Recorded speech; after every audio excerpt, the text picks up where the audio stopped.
All right, good morning, everybody. So it looks like we may get a vote today to avoid a government shutdown. Markets should like that. Temporary reprieve. Um, it's always iffy with these. We don't quite know that they have the votes, so it could still unravel. But at this point, just got to go with the headlines, which seems to say we're going to make it through and avoid a government shutdown. We're going to get inflation data today. So that could be an anchor against whatever exuberance we get from the potential avoidance of a shutdown, maybe counteracting that bullish push, throwing a wet blanket on the fire.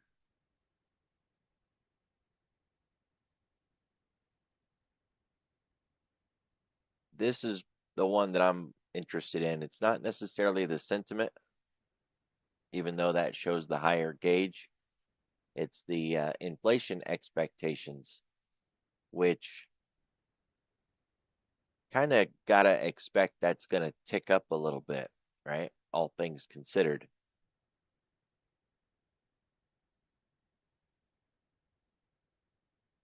So far, the markets seem to like what's going on, or at the very least, are bouncing back a little bit.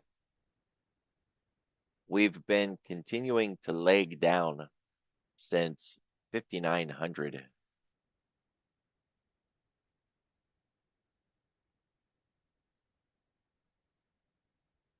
I was having a conversation with somebody yesterday.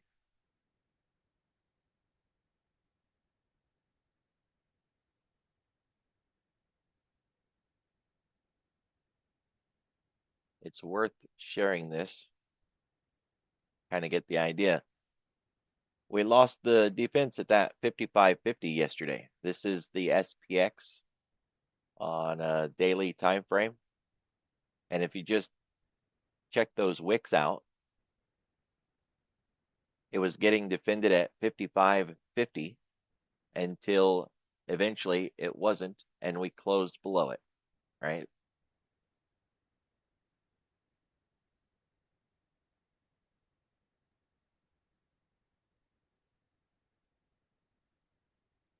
So we take that same idea, back it up a little bit. 57.50 defense. You see those wicks? They were taking it back up again. We finally closed below it, wiped out that liquidity, lost its defense. So we went from 57.50 down to 55.50. That's where the defense was at.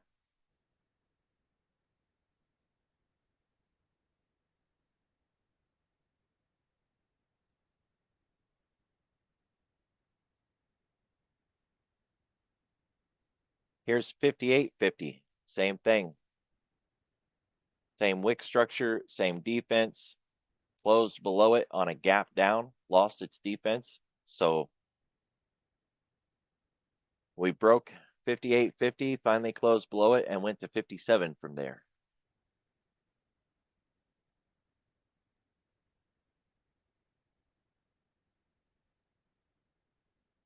How about 59.50?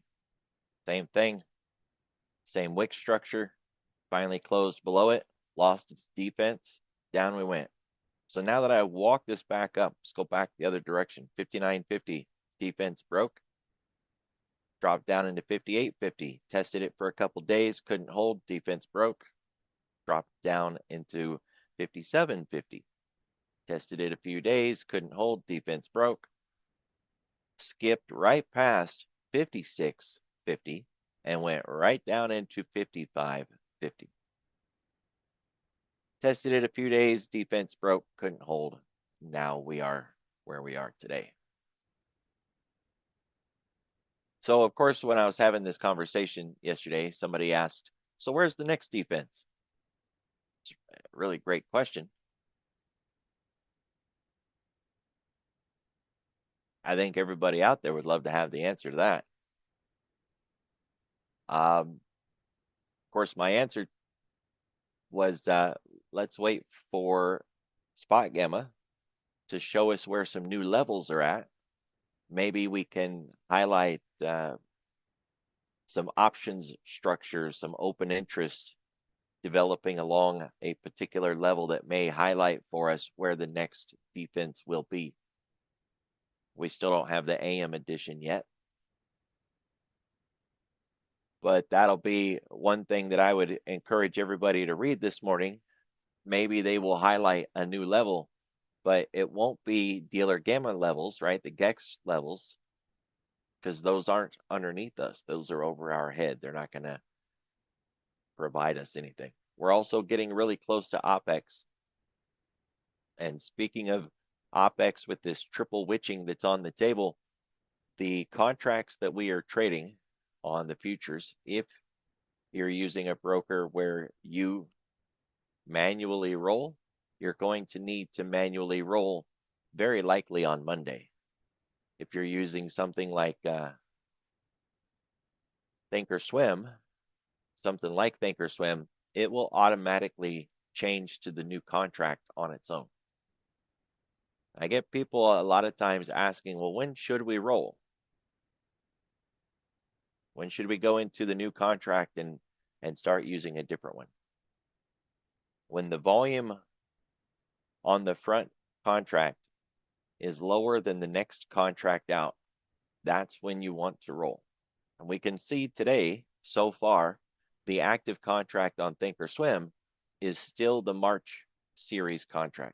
Nothing has changed. But Monday, when we come in, it's very likely that we will already be on the June contracts at that point. If you're on TradingView, it may have already swapped you, so you might want to look at that. So you have to keep your eye on that volume. Look at the difference between those two and decide when to do it. There's going to be a lot of people next week that are confused, that are on the wrong contract and see big gaps, and a lot of our tools aren't going to work effectively because of this. It's just the way that it is, and all of that confusion just adds to the chaos. But it's coming. So where's the next leg down and the stopping point? Who knows? It skipped an entire level on that last drop. It went right past 56.50. We could go 50 points. We could go 100, go 200. No idea. But it's pretty obvious to see it once someone points it out to you. It's been a simple, very consistent, controlled move lower.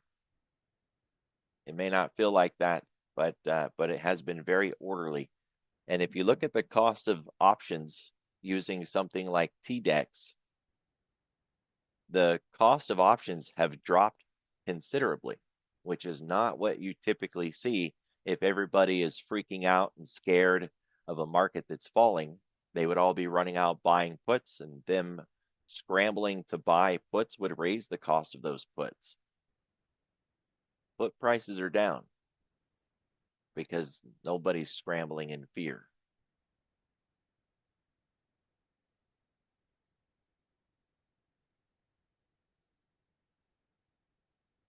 Volumes within a normalized range, 92, seems a little light compared to what we've been getting, but anything greater than 40,000 or 50,000 is more than enough. So we've had, a robust overnight trading.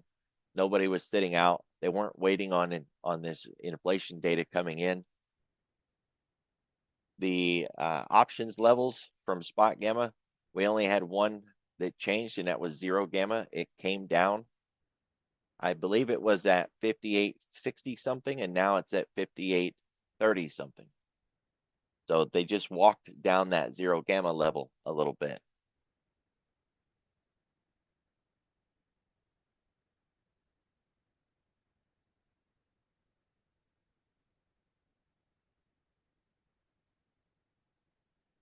55.92 cog line, close enough anyways, is the ADR half on the upside, well within yesterday's range. There's our hedging. So they're hedging in front of this inflation data this morning. Remember, this isn't 8:30 data. It's going to be 10 a.m. data. That messes with things a little bit. The reason it messes with things a little bit is we have this phrase about breakouts in the market. The phrase circles back to an idea that if we haven't broken out by 10 a.m., we normally won't break out at that point until after lunch. So yesterday, for an example, when at 10 a.m. we started to run back to the upside, that argued against a continued breakdown. We hadn't broke out by 10. We didn't expect to. And then on the other side, when we got back to the top, we hadn't broke out by 10, so we weren't expected to. When we say that, there's always the little asterisk that says we don't expect to unless we get news, right? Because news will break any consistent price action that you've had before. It will respond because of the news. So on a day like this, we can get to 10 a.m., still not have a breakout, get the news, and then we can break out. So that phrase doesn't hold on a day like this when we're going to get information at 10 a.m.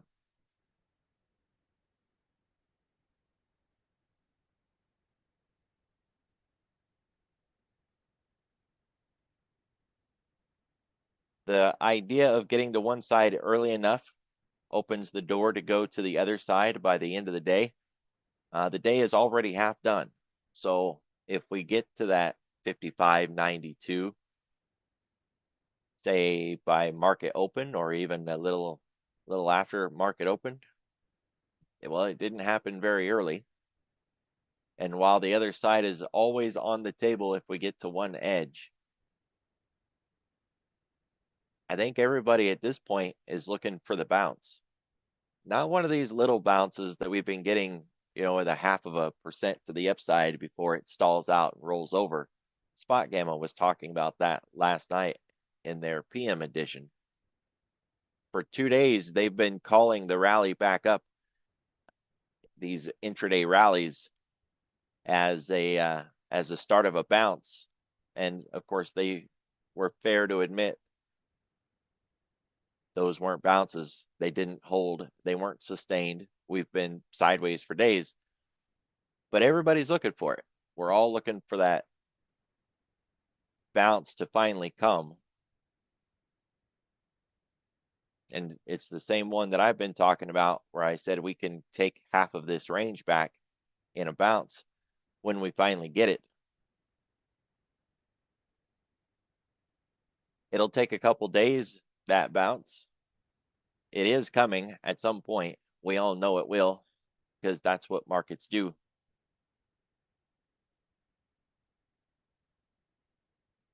It's very likely going to happen soon, either with the government avoiding a shutdown, the inflation data today, OPEX next week, FOMC on the horizon. It's coming really soon. I don't think we'll have to wait until April before we finally start to see that bounce. But no analyst that I've seen, and even Spot Gamma, nobody's thinking we're going to go back up here to the top. Everybody's looking for a bounce that fails. Spot Gamma called 5,700 for the top side of their bounce. Of course, they were looking at the SPX. Best case estimate, we can make it halfway up. That would put us at around 5,850. And if we overshoot that, we could get something like a 786 to the top side. That would put us at around 6,000. But it's still just a bounce before we roll over and retest these lows. It's going to start at some point. What I would be looking for on that is the easy ones. There's always easy price patterns, and then there's more complex price patterns. Some of the easy ones are these ones where we've had these magnificent dips to the downside, like these capitulation lows, and then it rolls over and goes the other way. Often, some of the best ones with those capitulation lows is where we gap down and then we fall even lower from the gap down, and we really get a deep sell-off. Everybody's freaking out. They're talking about it on TV. It's time to sell, right? It's one of those days. And then we flip it all around midday and run it back in the other direction. We haven't had one of those really big gap down days in a while, but if you scroll back along the way, you'll find a couple of good ones. This kind of fits the bill. It wasn't as big as a gap as I was looking for, but that'll do. Nice gap down, really deep fall, right? That went from what, 54.75 down to 52.50. So 225-point drop before rallying back up. Nice deep capitulation low. Getting a reversal off of something like that's a heck of a lot easier to spot than going sideways for a few days, digesting, and then starting to work your way back up. But we've got a lot of those too, right? Like right here, where we dropped down really deep and steep, digested a few days sideways, and worked our way back up. Same thing here. A couple of sideways days after a nice drop, worked our way back up. So it's what we've been looking at. It's what those pictures were showing, where we pause for 2 days and then we drop, and we pause for 2 days and we drop. Well, there was our 2-day pause. And of course, we closed lower than that. So the expectation was we're going to leg down yet again, even farther. But what if we don't? What if that finally was the last one? And I say that because of that skip where we went from 57 to 55 and we skipped 65. What if that was our capitulation low? From that one to that one. It was deeper and steeper than the others, right? So price isn't always pretty. It's not always easy to spot those capitulation moves.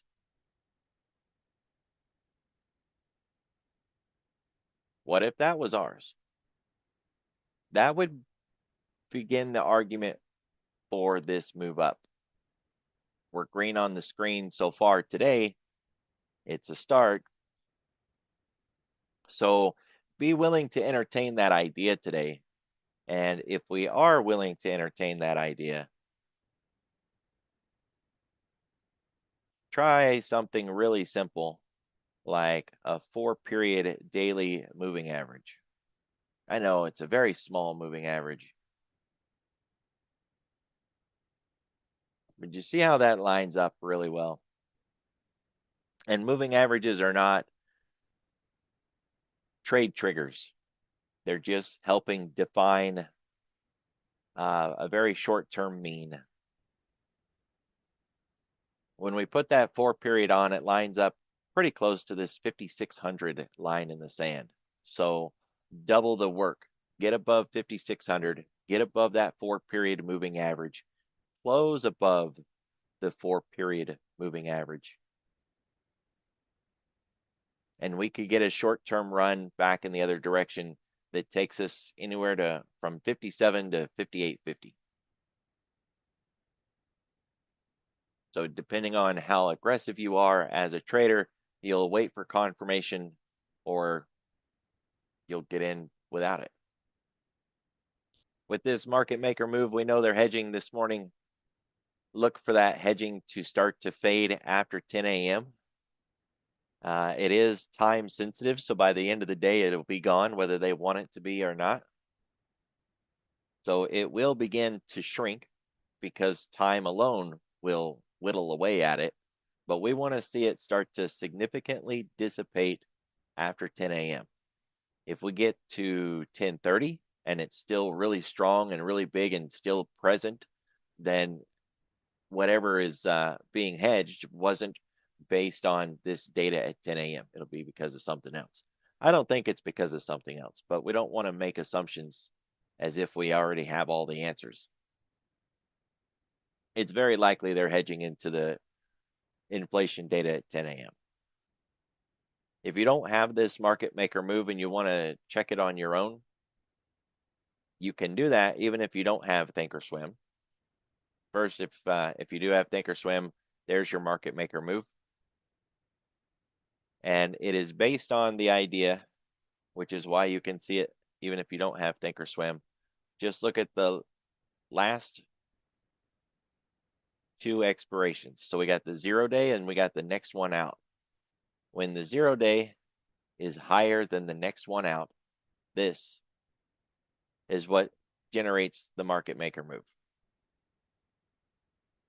There's articles on that have been wrote by TD Ameritrade. When Schwab got Thinkorswim, they rewrote those articles, kind of condensed maybe 8 different articles into one. So if you just search online, Schwab, Thinkorswim, market maker move, you'll find some articles that explain this in better detail, but they won't talk about the futures in those articles. I took that upon myself years ago since they weren't. And well, here we are today. So that's how you can see it. If you don't have Thinkorswim, just go into the options on the ES and check it that way.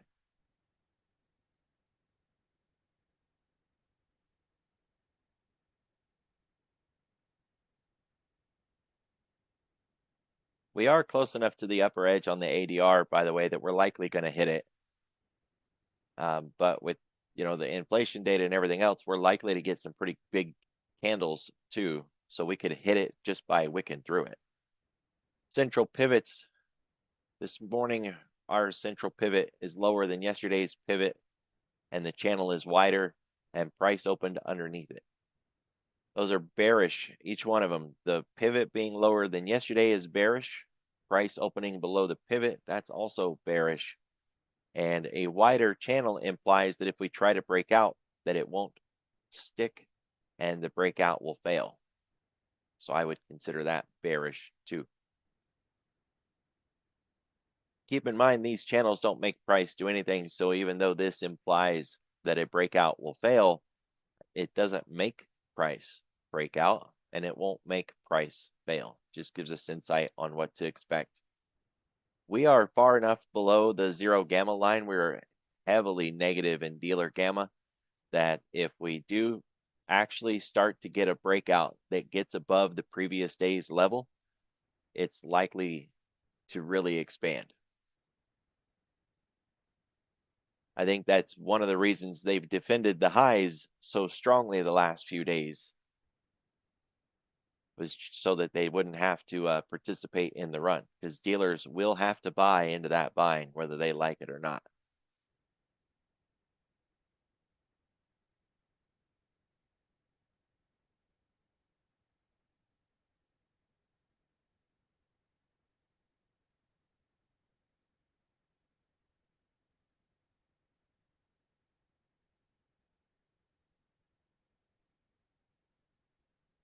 The point of control for the week is lined up at that 6,000 level. Remember, that's the same level we were just talking about from the daily chart and the 4-period moving average. It was kind of that line in the sand that I said, let's get above that and begin the process of this bounce that we've all been waiting for, this dead cat bounce that might take us into 5,700 or 5,850. We got to get above this point of control. It's still a really wide distribution. Getting through this entire value area is going to be a lot of work, but 6,000 is still the critical level.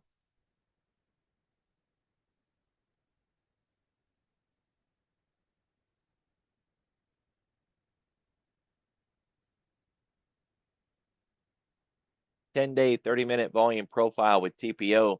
The TPO has already adjusted the point of control down. We're just looking to see the volume profile's point of control also come down. Yes, it would be over our head at this point, but it would be within our range. And if you've been around for a while, when we get stuck around a point of control level like this, we talk about how it's not really resistance or support. As long as we're within that zone, it'll only become restrictive or become support if we leave that zone and then we come back at it and try to get through it. So if it does get brought down into our current location, it's this range that we've been in all week. It's likely to land near the middle of it, really. So we're right there. We've been there. And as long as we don't leave this range up or down and then revisit the range, if this point of control gets brought down and we do get this start and this move above 656, then we can use that as the springboard like we talked about earlier in the week. It'd be better to fight it now when we're still in a range with it than it would be, say, to have it still parked over our head and we've left the range and then try to run back at it and get through it, because that will act as a significant resistance.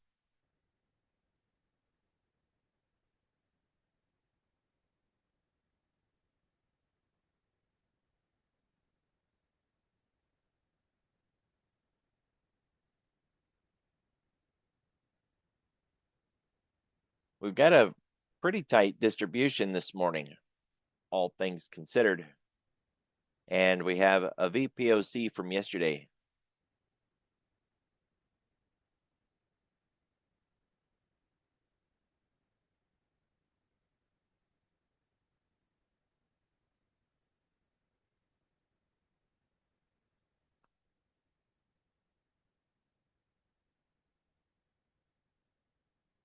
All right, so if we break our own Globex low, we can hit yesterday's VPOC.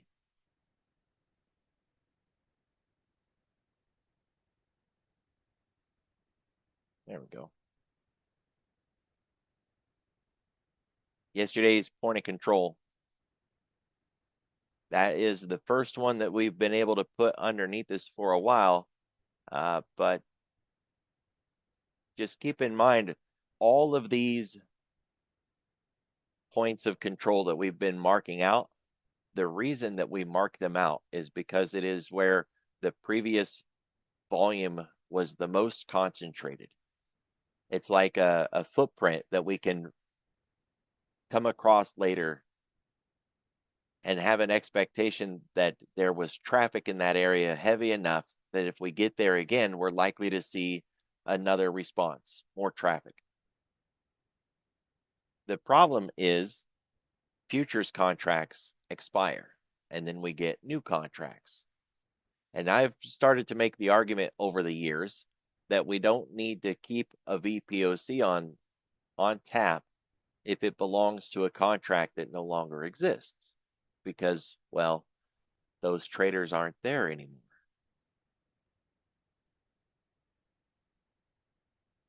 Now, in the short term, if we come in next week and we're on the new contracts, well, the old contracts are still there because next week we're going to have both contracts active.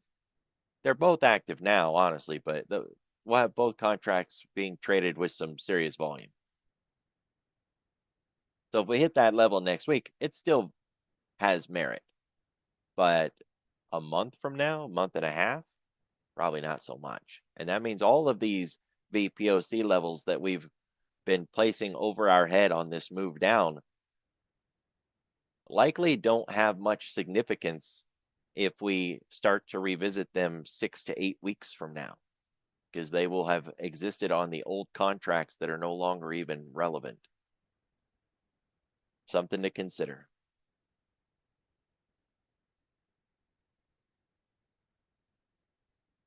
Of course, if you do that process on something like the SPY, if you're not using futures, then they wouldn't expire. We're still outside the box for this week.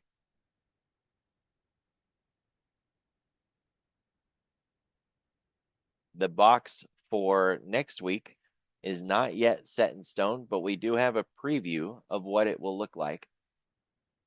one of the things that I like to do is take the current week's range and set it on the next week's range and try to get a feel for what the volatility looks like next week. These ranges are a math formula based on time and volatility. Sometimes we have a 4-day week, sometimes we have a 5-day week. That's where time comes in. And then the volatility from within the options chain. Here's the 7-day contract. There's the range, 164.5 points, higher or lower. So that's what, 360? No, 320. There we go. Like 330. Napkin math, right? It's not perfect. It's close enough. 330 points combined total range. So if you don't have my fancy little indicator that draws that range, you can just come in here and look at this number. But do it after the close on Friday, after 4:15 or so, right? You got to give it a little time for everything to stop moving. Once it stops moving, 4:30, maybe go eat dinner and come back at 5 o'clock. It'll have stopped moving. Then you can draw your levels for the week. So it's time and it's volatility. That implied vol value right there. So at this point, they're not locked in. And we can see that next week's range looks very similar to the current range that we had this week. Whatever economic events we think are relevant next week, they don't seem to be any more relevant than this week's.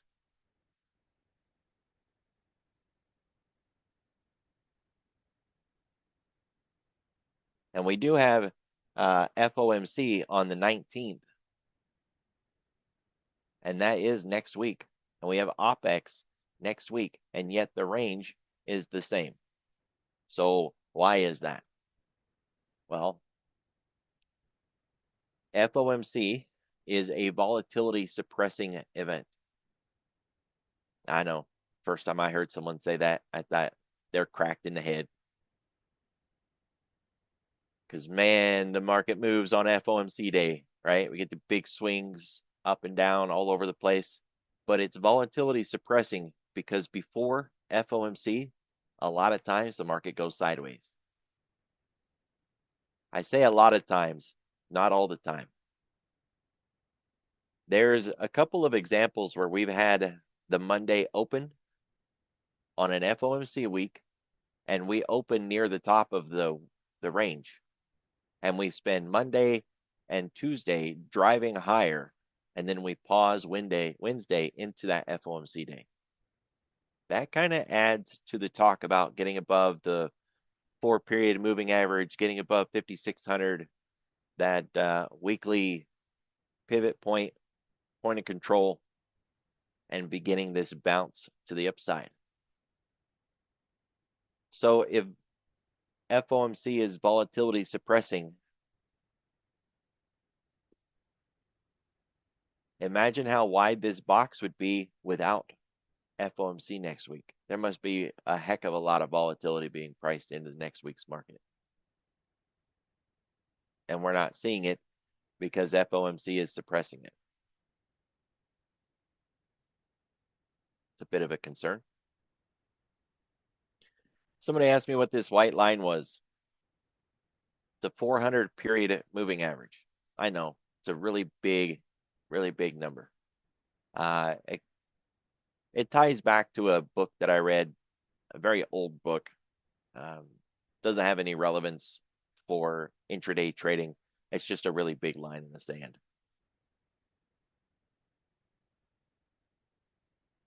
And I believe it's a EMA, but just to check, yeah, it's an EMA.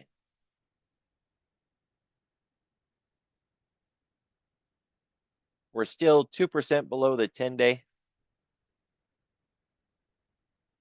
We want to see this change nice and easy, but it has a history of jumping the entire move in a single day. So, examples from down here where we were, down 1% and then we were above it by the end of the day. or back here. So we've made big, swift moves in a single shot. It's absolutely possible that we can see that today. If it's going to be that gapped up Monday and maybe the start of a run, we might not start to see it today. It could be that we just hold the line today and stop falling. It's got to happen at some point, right? Just keep in mind the discussion about that really deep capitulation sell-off and then flip and rip that we were talking about earlier. It could be that we go sideways for a few days and we start to move back up. Or we could get inflation numbers today, which spooks the market, drops us down into like 5,500 or 5,450, and then rip right back up even in the same day and follow through with it on Monday with a gap higher and run higher into FOMC.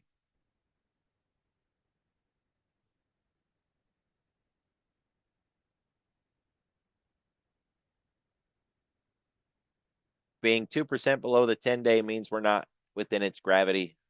It doesn't imply that we're going to just get brought towards it. But we are on the mend. We're on our way back. We're getting closer to it.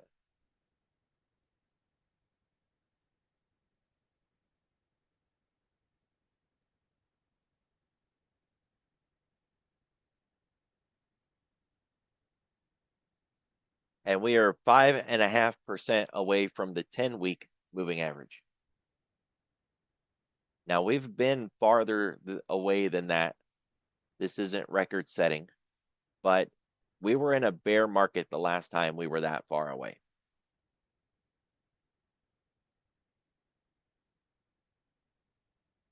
So we're along the edges of how bad we want to see it get. At this point, we would expect to pause in the fall to not fall any worse.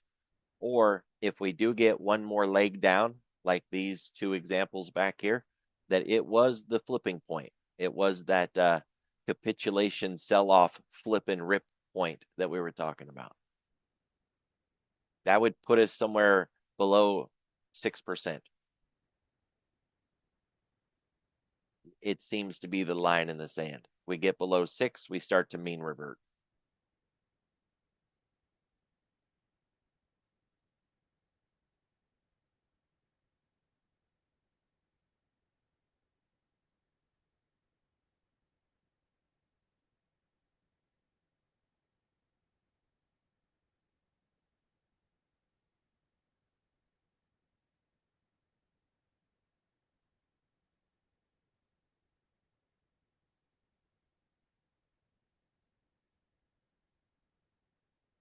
We get the VIX around 24 this morning,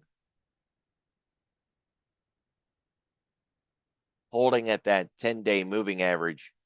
If things are going to get good today to the upside, we want that VIX below the 10-period daily moving average and then get below yesterday's low. Those are two simple metrics that you can see on any platform. It doesn't require any fancy tools or anything like that.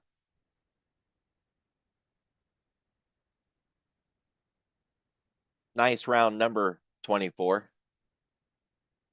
So below 24, below the 10-day, break yesterday's low. And if we can do that, it'll add fuel to the fire for an upside rally today.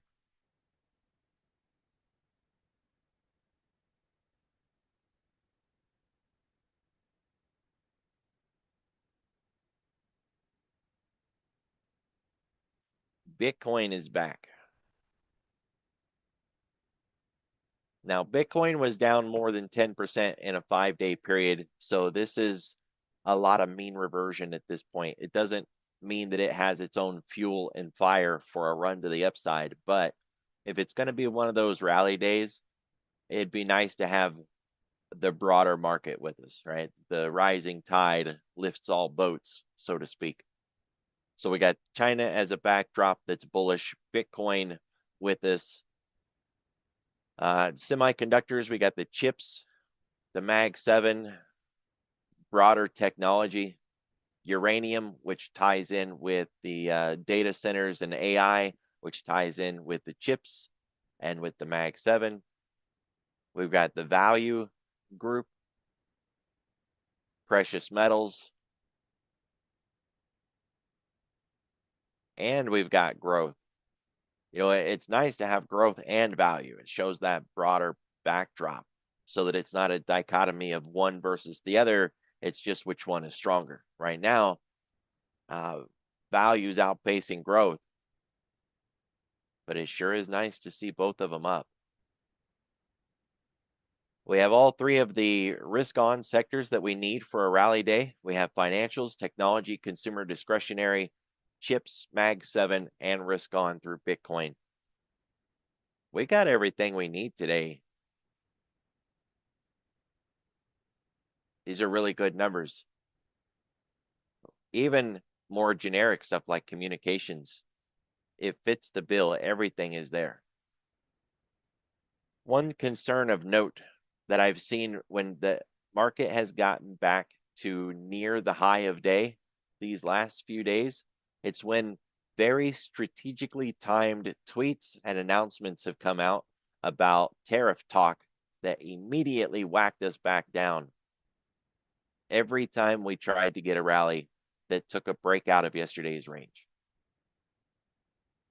Maybe I'm just a little bit of a conspiracy nut and I need a tinfoil hat, but careful at that 6,000 level or an attempt of breakout of yesterday's high. Watch the news, look for them to come in and sabotage it, basically. Kick the legs out from underneath the market and drop it back down again. Otherwise, on this Bitcoin rally, get outside of yesterday's range, which it's almost there. It's getting close. If we can get outside of yesterday's range, we can try to get back to get this gap closed. For the China group, that's a big gap. It's a little concerning to see that big of a gap because it just, well, makes us all nervous. I do believe there's a gap to close up here. Yeah. So watch out when we get there that we could get to 37 and reject because the gap got closed and end up falling back down again. But if we can get above it, then we can try to challenge all the selling from those two wicks in this zone up yonder. Pot stocks, which are kind of a joke. We don't want to rally based on pot stocks, but we'll take anything that we can get at this point as long as it's flow in the right direction. Semiconductors, nice gap up into yesterday's sell zone. The concern is that we will fall down from there and leave another wick behind. So let's get outside of yesterday's range. And as we come into the open, it's getting above that level and keeping it above that level that matters, right? So remember, the data that we're concerned with is at 10 a.m. after the open. So on these breakouts that we're looking at, a breakout of yesterday's range, being out there at 9:30 or so, that's a good start. But staying above it after 10 a.m. is going to be the key. Retail, it made it halfway back up on this bounce this morning, and staying above the half is a good start, but it's an algo print at this point. We don't even really have any good candle logic there yet. So let that build out a little bit. Looks like it needs to get above 68 to get some legs. Generic tech, not quite getting that inside day breakout yet. Needs to work on it a little bit. And even if we can get outside of yesterday's range, we've got all that selling above that 212.5 to be concerned with. With tech and consumer discretionary and finance, as long as we have the Mag 7, those sectors can stay neutral or they can stay stagnant. As long as they don't fall, then the Mag 7 can still carry us. Collectively, if we don't have the Mag 7 doing all the work and they go stagnant, then collectively we need all of these other ones to carry us. And as long as the Mag 7 doesn't go against us, we can continue to run without them.